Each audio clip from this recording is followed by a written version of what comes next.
कार्तिक मास यानी कि दामोदर मास में आज मैं आपको सुनाऊंगी तुलसी माता की दो पौराणिक कथाएं और साथ ही आप सुनेंगे तुलसी माता की आरती। अगर आप पहली बार हमारे चैनल पर इस वीडियो को देख रहे हैं तो आपसे अनुरोध है कि हर दिन सुनाए जा रहे कार्तिक मास महात्म्य की कथाएं भी आप जरूर सुनिएगा। शास्त्रों में तुलसी जी को विष्णु प्रिया माना गया है। इस विषय में एक कथा प्रचलित है। पौराणिक कथा के अनुसार भगवान श्री कृष्ण की पत्नी सत्यभामा जी को अपने रूप पर बहुत गर्व था। वो सोचा करती कि रूपवती होने के कारण ही श्री कृष्ण अन्य रानियों की अपेक्षा उन पर अधिक स्नेह रखते हैं। एक दिन जब देवर्षि नारद जी उधर गए तो सत्यभामा जी उनसे कहने लगी कि हे देवर्षि, आप मुझे आशीर्वाद दीजिए कि अगले जन्म में भी श्री कृष्ण ही मुझे पति के रूप में प्राप्त हो। सत्यभामा जी की बात सुनकर देवर्षि नारद बोले कि देवी, ये नियम है कि अगर कोई अपनी प्रिय वस्तु इस जन्म में दान कर दे तो वह उसे अगले जन्म में अवश्य ही प्राप्त हो जाती है। अगर तुम श्री कृष्ण को दान के रूप में मुझे दे दो तो वो तुम्हें अगले जन्म में अवश्य ही मिल जाएंगे। नारद जी की बात सुनकर सत्यभामा जी ने श्री कृष्ण को देवर्षि नारद जी को दान में दे दिया। जब नारद जी श्री कृष्ण को लेकर जाने लगे तब अन्य रानियों ने उन्हें रोक लिया। उस पर नारद जी कहने लगे कि अगर श्री कृष्ण के बराबर सोना और रत्न वे देंगी तब हम इन्हें छोड़ देंगे। अन्य रानियां तो श्री कृष्ण को किसी भी कीमत पर एक क्षण के लिए भी दूर नहीं जाने देना चाहती थी। इसलिए तराजू के एक पलड़े में श्री कृष्ण और दूसरे पलड़े में सभी रानियां अपने अपने आभूषण हार चढ़ाने लगी, परंतु वह पलड़ा टस से मस नहीं हुआ। ये सुनकर सत्यभामा जी ने कहा कि अगर मैंने इन्हें दान किया है तो मैं ही इन्हें उबार भी लूंगी। ऐसा कहकर उन्होंने भी अपने सारे आभूषण तराजू पर चढ़ा दिए, किंतु पलड़ा फिर भी नहीं हिला। अब तो सत्यभामा जी बड़ी लज्जित हो गई। सोचने लगी कि सबसे ज्यादा प्रेम तो मैं ही श्री कृष्ण जी से करती हूँ और मैं ही उनकी सबसे प्रिय भी हूँ, फिर भी पलड़ा हिला नहीं। ये सब देखकर सत्यभामा जी बड़ी लज्जित हो गई। उन्हें अपने रूप का गर्व तो था ही। ये सारा समाचार जब रुक्मणी जी ने सुना तो वह तुलसी पूजन करके उसकी कुछ पत्तियां साथ में ले आईं और उसे पलड़े में रख दिया। पलड़े में एक तरफ श्री कृष्ण जी, दूसरी तरफ तुलसी जी की कुछ पत्तियां। जैसे ही वो पत्तियां पलड़े में रखी कि उस तराजू का वजन बराबर हो गया। देवर्षि नारद जी तुलसी दल लेकर स्वर्ग को चले गए और श्री कृष्ण जी वहीं पर रानियों के साथ रह गए। इस प्रकार रुक्मणी जी और तुलसी जी के वरदान की महिमा के कारण वे अपनी और अन्य रानियों के सौभाग्य की रक्षा करने में सफल हो गई। तब से तुलसी जी को वह पूज्य पद प्राप्त हो गया और श्री कृष्ण सदा उसे अपने मस्तक पर धारण करते हैं। आज भी एकादशी का व्रत हो और बिना तुलसी दल के भगवान को यदि कोई भोग लगाए तो वो उसे कभी स्वीकार नहीं करते।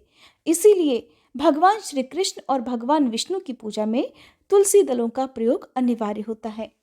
अब सुनिए तुलसी माता की दूसरी कथा। कार्तिक का महीना था। सभी औरतें तुलसी माता को सींचने के लिए जाया करती थी। उन्हीं औरतों में एक बूढ़ी माई भी थी जो बहुत गरीब थी और नियमित रूप से वो भी सभी औरतों के साथ जाती और तुलसी जी को सींचकर अपने घर वापस आ जाया करती।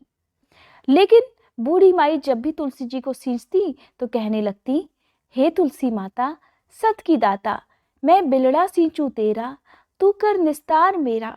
तुलसी माता अडुआ दे, लडुआ दे, पीतांबर की धोती दे, मीठा मीठा गास दे, वैकुंठ का वास दे, चटके की चाल दे, पटके की मौत दे, चंदन की काठी दे, झालर की झनकार दे, साई का राज दे, दाल भात का जीवन दे और एकादशी की मौत दे और श्री कृष्ण का कांधा भी दे। ये बात सुनकर तुलसी जी हर रोज सूखने लगी। एक दिन भगवान ने पूछा, हे तुलसी, तुम क्यों सूखती जा रही हो? तुम्हारे पास तो रोज इतनी सारी औरतें आती हैं और तुम्हें सींच कर चली जाती हैं, तुम्हें मीठा भोग लगाती हैं और गीत भी गाती हैं। तब तुलसी माता ने कहा, मैं क्या करूं? एक बूढ़ी माई रोज आती है और हर दिन इसी तरह की बातें कह जाती है। तुलसी माता ने भगवान को सारी बात कह दी कि किस प्रकार बूढ़ी माई हर रोज अपनी इच्छाएं उनसे कहती हैं। तब तुलसी माता कहने लगी, मैं सब बात तो पूरी कर दूंगी, परंतु मैं कृष्ण का कंधा कहाँ से लाऊंगी? भगवान कहने लगे, वो मरेगी तो कंधा मैं दे आऊंगा, तुम चिंता मत करो। और इसके बाद कुछ ही समय में बूढ़ी माई का देहांत हो गया। अब सारे गांव वाले एकत्रित हो गए और बूढ़ी माई को अर्थी सजाकर ले जाने लगे। परंतु वो तो इतनी भारी हो गई थी कि किसी से भी उठाए ना उठ सकी। अब सबने कहा, बूढ़ी माई इतनी पूजा पाठ करती थी, पाप नष्ट होने की माला भी फेरती थी, परंतु फिर भी इतनी भारी कैसे हो गई? जरूर इन्होंने ढेर सारे पाप किए होंगे। अब बूढ़े ब्राह्मण के रूप में भगवान वहां आए और पूछने लगे, भाइयों, ये भीड़ कैसी है? तब वहां पर खड़े सब लोग कहने लगे, ये बूढ़ी माई मर गई है, पापिन थी, इसीलिए भारी हो गई है और किसी से भी देखो उठाई उठी नहीं रही। अब भगवान ने कहा, मुझे इसके कान में एक बात कहने दो, शायद उठ जाए। अब भगवान ने बूढ़ी माई के पास जाकर धीरे से उसके कान में कहना शुरू कर दिया, बूढ़ी माई सुन, मन की निकाल ले, अडुआ ले, गडुआ ले, पीतांबर की धोती ले, मीठा मीठा ग्रास ले, वैकुंठ का वास ले, चटक की चाल ले, चंदन की काठ ले, झालर की झंकार, दाल भात का जीवन ले, और सुन, कान्हा का कंधा भी ले ले। ऐसा सुनना था कि बुढ़िया तुरंत हल्की हो गई और इस प्रकार भगवान खुद अपने कंधे पर उस बुढ़िया को ले गए और इस प्रकार बूढ़ी माई को मुक्ति मिल गई।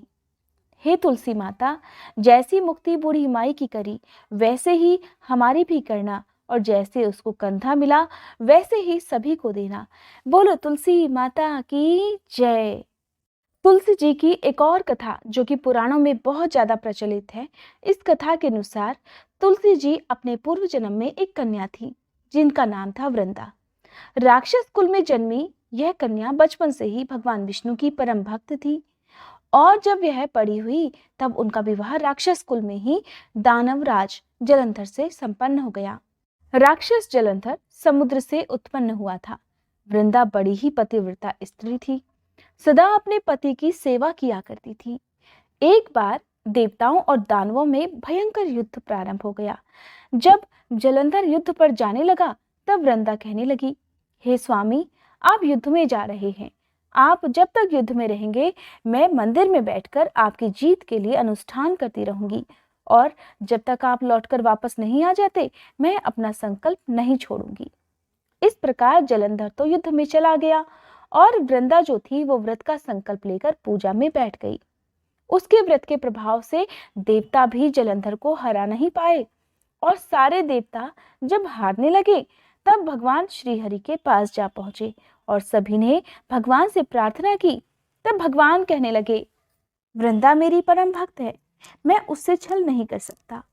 इस पर सभी देवतागण कहने लगे कि हे भगवान, कोई दूसरा उपाय हो तो बताइए, लेकिन हमारी मदद इस समय आप जरूर करें। इस पर भगवान श्रीहरि ने जो उपाय बताया उस उपाय के अनुसार उन्होंने खुद जलंधर का रूप धरा और वृंदा के महल में पहुंच गए।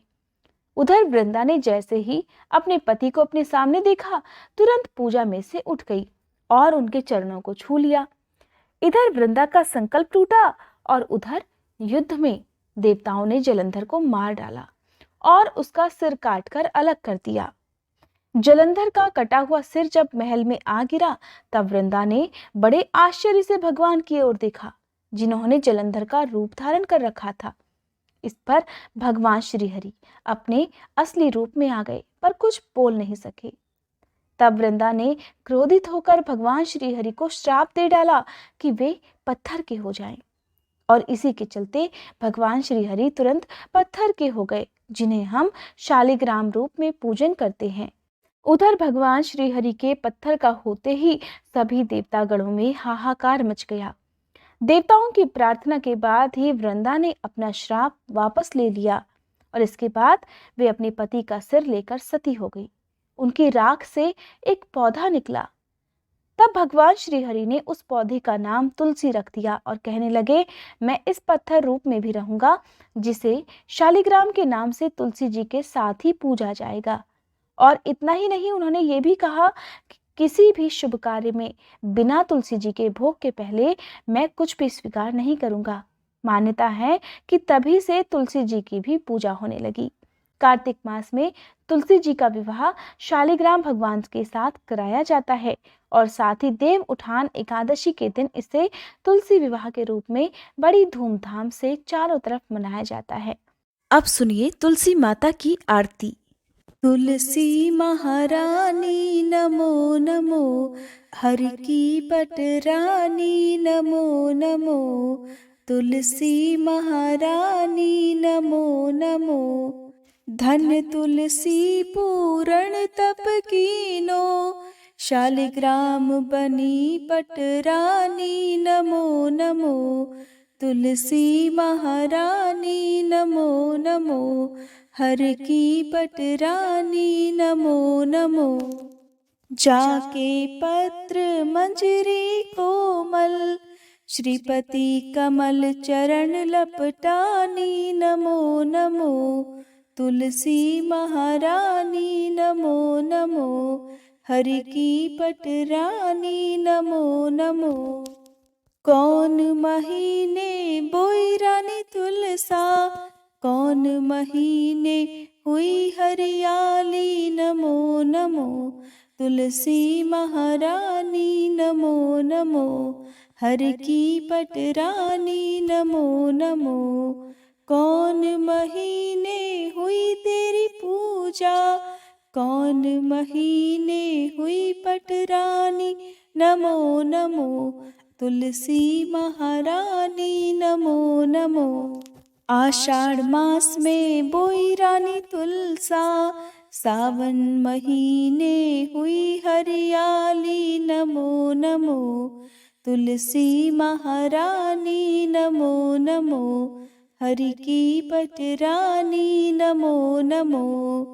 कार्तिक मास में हुई तेरी पूजा, मंगसिर मास हुई पटरानी नमो नमो, तुलसी महारानी नमो नमो, हर की पटरानी नमो नमो।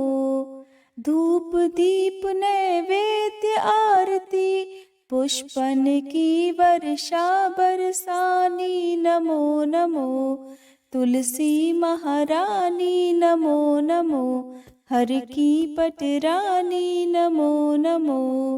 56 भोग 3600 व्यंजन, बिन तुलसी हरि एक न मानी नमो नमो, तुलसी महारानी नमो नमो, हरि की पटरानी नमो नमो।